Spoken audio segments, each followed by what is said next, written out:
नमो अरिहन्ताणं नमो सिद्धाणं नमो आयरीयाणं नमो उवज्झायाळं नमो लोय सव्वसाहुळं। मंगलं भगवान् वीरो मंगलं गौतमो गणी मंगलं कुन्दकुन्दाद्यो जैन धर्मोस्तु मंगलम। सर्वमंगलमांगल्यं सर्वकल्याणकारकं प्रधानं सर्वधर्माणां जैनं जयतु शासनम्।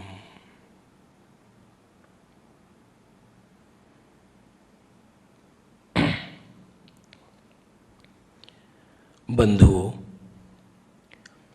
आज के व्याख्यान का विषय है भौतिकता अथवा भौतिकवाद विकास है या विनाश। आज विश्व 21वीं सदी में प्रवेश कर चुका है। व्यक्ति चांद पर पहुंचने का दावा कर रहा है। कंप्यूटर का और इंटरनेट का युग है। करोड़ों मील दूर बैठा व्यक्ति एक क्षण में एक दूसरे से बात कर लेता है। चारों तरफ विकास ही विकास नजर आता है। जहां पहले जमाने में एक नगर से दूसरे नगर तक पहुंचने में महीनों लग जाते थे, आज व्यक्ति घंटों में दूसरे देश पहुंच जाता है। मेडिकल साइंस ने तो इतना विकास कर लिया है कि सर दर्द हुआ, गोली खाई, दर्द गायब। विश्व को यह सब विकास नजर आता है। पर बंधुओं, इस विकास की तह में जाकर देखें, यदि आध्यात्मिक संत जैन शासन से पूछें कि यह विकास है या पतन, तो मालूम पड़ेगा यह विकास नहीं, यह पतन है। विकास का संबंध सुख से है। प्रश्न इसका नहीं कि व्यक्ति चांद पर पहुंचा या नहीं। प्रश्न यह है कि चांद पर पहुंचने वाला व्यक्ति सुखी है या दुखी है। प्रश्न इसका नहीं कि अमेरिका में रहने वाला व्यक्ति सुख से रह रहा है। प्रश्न यह है कि उस बंगले में रहने वाला व्यक्ति को सच्चा सुख है या नहीं। यदि हम इस विकास का ऑपरेशन करें तो इस सब विकास के अंदर महापतन गर्भित है। आज व्यक्ति का स्टेटस बढ़ गया है। पहले लोग धूल में खेलते थे, जमीन में बैठकर आलती पालती मारकर ऋषियों की तरह खाते थे। आज डाइनिंग टेबल पर बैठ के खाता है। हाथ से नहीं खाता, कांटों से खाता है। पहले जंगलों में ही कांटे थे, आज हाथ में भी कांटे आ गए और दिल में भी कांटे हैं। इसको लोग विकास कहते हैं। विकास, मैं ऐसे हजारों उदाहरण आपको बताऊंगा जिसे जगत विकास कह रहा है, लेकिन वो विकास नहीं, पतन है। फॉर एग्जाम्पल, एक छोटा सा विज्ञान का आविष्कार जिसे हम कुकर कहते हैं। आज उस कुकर में सब्जी बनती है तो उससे उसके सारे तत्व नष्ट हो जाते हैं। पहले कढ़ाई में सब्जी बनती थी जिसमें से मीठी सुगंध आती थी और कढ़ाई के फटने का भी डर नहीं था। अभी कुकर में भी गैस बन रही है और उस कुकर के खाने को खा रहे हैं तो उस पेट में भी गैस बन रही है, तो इसे विकास कहेंगे या पतन कहेंगे? व्यक्ति पहले पैदल चलता था तो एक्सीडेंट का कोई खतरा नहीं था। साइकिल बनी, मोटरसाइकिल बनी, कार बनी, आज तेज रफ्तार के वाहन बन गए, और यदि एक्सीडेंट होता है तो सैकड़ों जीव मरते हैं, बचने का कोई अवसर नहीं रहता। यह विषय भले ही तात्विक ना हो पर विचारणीय है। क्या ये विकास हमारे ऋषि महर्षि नहीं कर सकते थे? कर सकते थे, पर उन्होंने जड़ की खोज में अपना समय नष्ट नहीं किया, पुद्गल की खोज में अपना समय नष्ट नहीं किया, क्योंकि वो जानते थे कि पुद्गल की खोज से सुख का संबंध नहीं है। आज वैज्ञानिक कहते हैं कि हम चांद पर पहुंच गए, लेकिन यह सत्य नहीं है, क्योंकि उसी देश के लोग आधे ये कहते हैं कि विज्ञान पर नहीं पहुंचे और कदाचित चांद पर नहीं पहुंचे, कदाचित पहुंच भी गए हों। तो हमारा पूछना है, एक भूखे व्यक्ति को चांद पर ले जाकर रख दो, उससे निष्कर्ष क्या निकलेगा? एक व्यक्ति ने 100 वर्षों तक भूसे को कूटा, उसका श्रम निरर्थक है ना, उससे सुख भी नहीं मिला और समृद्धि भी नहीं हुई। उसी तरह जहां सच्चा सुख नहीं, वहां विकास के सारे सोपान व्यर्थ हैं। कीमत इसकी नहीं कि तुम श्रम कितना कर रहे हो, कीमत इसकी है कि वह श्रम सच्चा सुख देता है या नहीं। अरे हमारे ऋषि महर्षि मुनि भगवंत एक क्षण में रिद्धि के बल से 2.5 दीप तक जा सकते हैं। देवता वैक्रियक शरीर से मध्यलोक में भ्रमण कर लेते हैं। तो आज की साइंस जिसे अपन विकास कह रहे हैं, वो तो जैन दर्शन के आगे शून्य है। वो सच में विकास नहीं, पतन है। आज मोबाइल के आविष्कार ने व्यक्ति को व्यस्त कर दिया है, पर मेरा सोचना है वो व्यस्त नहीं है, त्रस्त है, त्रस्त। आज किसी से बात करो तो ढंग से बात करने को तैयार नहीं। आज बड़े बड़े लोगों से ज्यादा व्यस्त रिक्शे वाले हैं, हर कोई मोबाइल पे लगा रहता है। ऐसा लगता है कि जैसे इनकी बहुत बड़ी बड़ी फैक्ट्रियां चल रही है। आज कोई किसी को नमस्कार करे, जय जिनेंद्र करे, तो कहता है सॉरी रुकिए थोड़ी देर। वो मोबाइल में व्यस्त रहता है। उसकी तरंगों ने व्यक्ति के मस्तिष्क को भ्रष्ट कर दिया है। आज कंप्यूटर और कैलकुलेटर के आविष्कार ने व्यक्ति की मानस शक्ति को स्लो कर दिया है। पहले बड़े बड़े बुद्धिमान 80-80 वर्ष के वृद्ध मैथमेटिक्स में इतने निपुण होते थे कि हजारों की संख्या को बिना कैलकुलेटर, बिना कंप्यूटर की गणना करके मुख से बता देते थे। आज के स्टूडेंट को यदि पूछा जाए कि इसकी गुणा करके बताओ, तो उसको घंटों लग जाते हैं कैलकुलेटर से हिसाब लगाने में। तो फिर हम इसको विकास कहेंगे या इसको पतन कहेंगे? क्या खाने पीने के चोचले या बाहर के स्टैंडर्ड बढ़ जाने को विकास कहते हैं? एक व्यक्ति एक स्थान से दूसरे स्थान पर क्षण में पहुंच गया तो इसका संबंध विकास से कैसे है? जैन दर्शन तो यह कहता है बंधुओं, हम तो सच्चा विकास तब कहते हैं कि जब आत्मा में से पापों का पतन हो, पापों का नाश हो, संस्कार बढ़े उसके चित्त में, सच्चे सुख की प्राप्ति हो। मेरा उद्देश्य विज्ञान या साइंस को गाली देना नहीं है।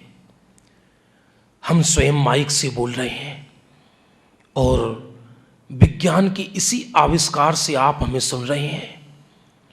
कोई कह सकता है यदि ये विकास नहीं है तो और क्या है? बंधुओं, भले ही इसे आप विकास कहें तो इसका सुख से क्या संबंध है? पहले माइक नहीं थे, दूरदर्शन नहीं था, कोई किसी को नहीं देख सकता था, तो भी लोगों में संस्कार अधिक थे। साधन न के बराबर थे, साधना उत्कृष्ट थी। आज साधन सैकड़ों हैं, लेकिन साधना शून्य है। आज छापा खाने के आविष्कार ने पुस्तकें छाप दी, लाखों पुस्तकें छप गईं। जितनी पहले समस्त जिन मंदिरों में इतने ग्रंथ नहीं थे प्राचीन, आज एक एक घर में उतने ग्रंथ देखे जाते हैं, लेकिन उसके संस्कार शून्य हैं। जीवन पाप से आकंठ डूबा है। बंधुओं, इसको हम विकास कहें या पतन कहें? आज का हर माँ बाप ये सोच रहा है कि मेरा बच्चा चांद पर पहुंचे।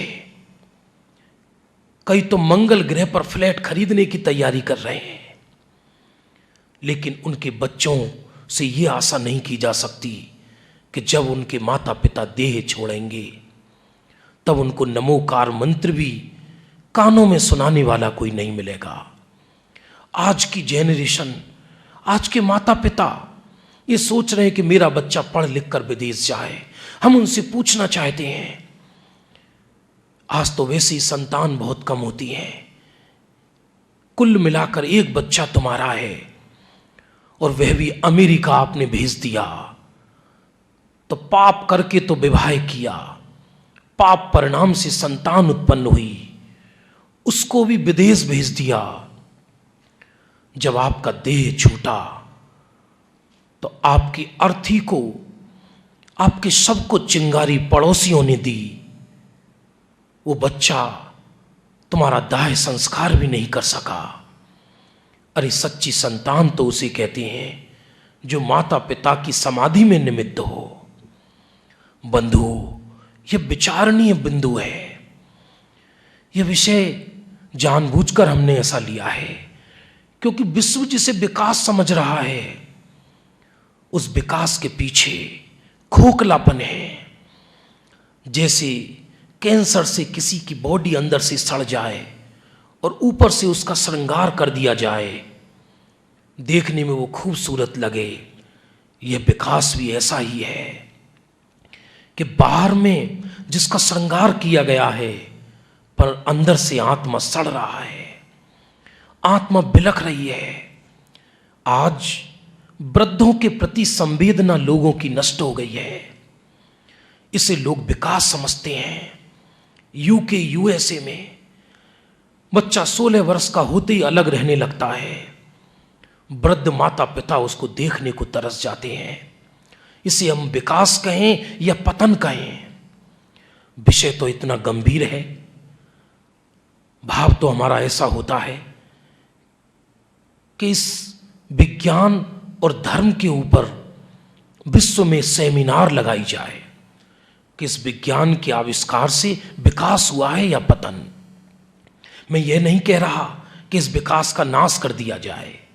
प्रश्न इसका है कि हम आध्यात्मिक और धार्मिक संस्कार क्यों भूलते जा रहे हैं। हम साधनों के मोहताज हो गए हैं। यदि हमें एक कप चाय ना मिले तो हमारा सर दर्द तड़पने लगता है, हमारा सर तड़पने लगता है। हमको ऐसा लगता है कि हम इसके बिना मर जाएंगे। व्यक्ति बीड़ी का गुलाम हो गया है, सिगरेट का गुलाम हो गया है। व्यक्ति का पेशेंस नष्ट हो गया है, किसी के अंदर सहन शक्ति नहीं रही। अरे पहले एक दूसरे से महीनों में भी बात नहीं होती थी। आज यदि एक क्षण किसी से बात ना हो तो हम आग बबूला हो जाते हैं। ये जो भौतिकता की चकाचौंध हमें नजर आ रही है, ये विकास है या पतन? आज पैक बंद सामान जिसे व्यक्ति सेवन करके अपने को गौरवान्वित महसूस करता है, बंधुओं, उस समय बीमारियों को आमंत्रण है। जिस कॉलगेट के लिए हम 100 रुपये देते हैं, 80 रुपये देते हैं, वो कॉलगेट और कुछ नहीं, वो संगमरमर के पत्थर का घिसा हुआ पाउडर है, जो कि कुछ अंश हमारे पेट में भी चला जाता है। उसके अंदर केमिकल्स होते हैं जो हमारे पेट में कैंसर पैदा करते हैं। इसे हम विकास कहें, इसे हम पतन कहें। पहले व्यक्ति जैन दर्शन के अनुसार चरणान योग सम्मत प्राकृतिक आहार लेता था, शुद्ध सात्विक आहार लेता था। 100-100 वर्ष तक लोग जीते थे। अंग्रेजी दवाइयों का सेवन करने का कभी मौका ही नहीं पड़ता था। आज उस व्यक्ति को महान समझा जाता है जिस व्यक्ति के घर में बड़े बड़े दवाइयों के बॉक्स रखे हों। साहब, दवाइयाँ ये दोपहरी की, ये शाम की, ये सुबह की, अगले जन्म के लिए और व्यवस्था कर लो। बंधुओं, ये विकास नहीं, वास्तव में पतन है। ये विश्व कहाँ जा रहा है? भले ही बिजली के आविष्कार ने व्यक्ति को रोशनी में लाकर खड़ा कर दिया हो, लेकिन ये रोशनी भी अंधकार स्वरूप है। आज हम बिजली के मोहताज इतने हो गए हैं कि हमारे जितने आविष्कार हैं सब बिजली के ही पराधीन हैं, लाइट से पराधीन हैं।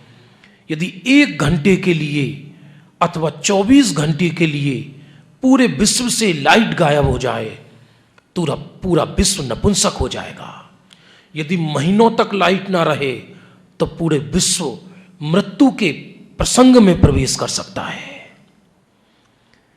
इसको हम विकास कहें या हम पतन कहें, हम लंगड़े हो गए हैं, हम दूसरे के पराधीन हो गए हैं। यदि हम पंखा ना चलाएं तो हमको पसीना आता है। आज हम खाने पीने की चीजों के गुलाम हो गए हैं। हमारे मुनि भगवंत महीनों तक भी नहीं खाकर उनके चेहरे से तेज निकलता था, क्योंकि वो शुद्ध आहार ग्रहण करते थे। आज यदि 2 घंटे भी आहार ना मिले और एक व्यक्ति को 1 दिन आहार ना मिले तो ऐसा लगता है जैसे मृत्यु शैया पर पड़ा हो। बोतलों पे बोतलें चढ़ रही हैं, फिर भी मूर्छित नजर आता है। बातें तो इतनी हैं।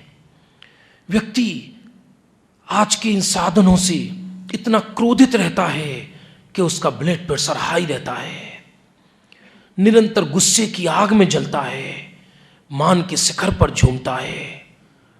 बाहर में साधन तो बहुत हैं पर साधना नहीं है। सुख के साधन तो हैं पर सुख नहीं है। अनुकूलताएं तो हैं पर अनाकुलता नहीं है। बाहर में एसी तो है पर अंदर शीतलता नहीं है। बाहर में बंगला तो है पर अंदर में बेचैनी है। बंधुओं, विचार करना, ये भौतिकवाद हमको कहां ले जा रहा है? किसी को प्रश्न हो सकता है कि तो अब क्या करें हम? क्या इन सब आविष्कारों में आग लगा दें? यह मैं न कहना चाहता हूं, न ऐसा संभव है। पर हम करें क्या कि इस भौतिकवाद को वहीं रहने दें, इस भौतिकवाद को आध्यात्मिक मोड़ दें। हम अपनी आध्यात्मिक संस्कृति ना भूलें, हम अपनी गुरुकुल पद्धति ना भूलें, हम अपने जिन शासन को ना भूलें। भले ही भौतिकवाद, ये पुद्गल की खोज शोध जो तैयार हुई है उन्हें रहने दें, क्योंकि वो तो अब नष्ट होने से रही। पहले युद्ध होते थे तो लाठी और बल्लमों से होते थे, फिर अस्त्र शस्त्रों से होने लगे। आज यदि रासायनिक युद्ध होता है तो केवल 10 मिनट के युद्ध में पूरा विश्व नष्ट हो सकता है। इसे अपन विकास कहें या पतन कहें। बंधुओं, विकास के साधन को खत्म करने की जरूरत नहीं। बस निवेदन यह है कि हम अपने ग्रंथों को खोलें। आज जो हमारी धरोहर हैं, हमारे बच्चों को हमारी संस्कृति से परिचय कराएं, जिन शास्त्रों का श्रवण करें, उत्तम संस्कार सीखें, जीवन जीने की कला सीखें, आत्मा में सच्चे सुख की कला सीखें। पारमार्थिक सुख आत्मा के आश्रय से ही प्राप्त होता है। पारमार्थिक सुख भौतिकवाद से नहीं मिलता। पारमार्थिक सुख पंच परमेष्टि के बताए मार्ग से मिलता है। पारमार्थिक सुख बाहर के गाड़ी बंगला से नहीं मिलता। यह एक छोटा सा संक्षिप्त मेरा विचार है। यदि आपको पसंद आए तो इसे आप अंगीकार करना। यदि पसंद ना आए तो कोई जबरदस्ती नहीं, केवल विचार करना कि भौतिकता या भौतिकवाद के साधन सुख के कारण हैं या दुख के कारण। बंधुओं, आओ हम सब जागें, पुनः जैन संस्कृति को जीवन में अपनाएं, अपने तत्व ज्ञान को पढ़ें, अपने तीर्थंकरों के मार्ग को अपनाएं और सच्चा सुख प्राप्त करें। इसी भावना के साथ आज का वक्तव्य विराम लेता है। ओम शांति शांति शांति।